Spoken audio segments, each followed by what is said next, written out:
untuk mitigasi di sini sebenarnya yang mitigasi yang kaitan bencana ya, yang cukup berat atau cukup besar yang kita tinjau adalah salah satunya banjir dan juga yang kedua gempa bumi.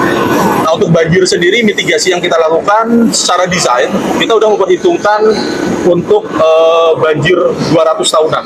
Jadi maksudnya banjir 200 tahunan itu banjir yang terjadi selama durasi 200 tahun. Tidak tiap tahun tapi tiap 200 tahun. Nah, ini cukup cukup curah hujan yang cukup besar tentunya ya. Tentunya kita nggak mau terjadi lah sebenarnya. Tapi untuk memitigasi banjir kita membuat stepping untuk masuk ke area entrance. Jadi tidak selevel dengan level tanah, tapi ada peninggian level entrance di situ.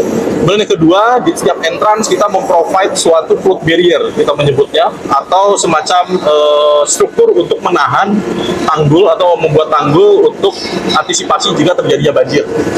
Jadi sifat ini sifatnya emergency, tidak kita gunakan selalu gitu ya flood barrier ini. Namun jika memang level air sudah melebihi level bangunan entrance, maka ini tentunya kita pasang. Ini salah satu mitigasi dalam desain yang kita terapkan. Kemudian untuk desain gempa sendiri, ini kita mengikuti SNI ya. Karena yang saya tahu SNI itu berubah revisi-revisinya, koefisien untuk beban gempanya semakin tinggi, sehingga kita menggunakan SNI yang terakhir untuk beban gempa, sehingga seluruh desain stasiun maupun tunnel ini sudah mempertimbangkan beban gempa yang sangat klimaks lah katakan, yang potensinya terjadi di Indonesia khususnya di Jakarta. Pak, tadi yang sejauh ini sudah dapat temuan apa ya Pak? Kalau dari awal untuk temuan heritage, kita pertama ketemu yang major ya, kita ketemu rail tram.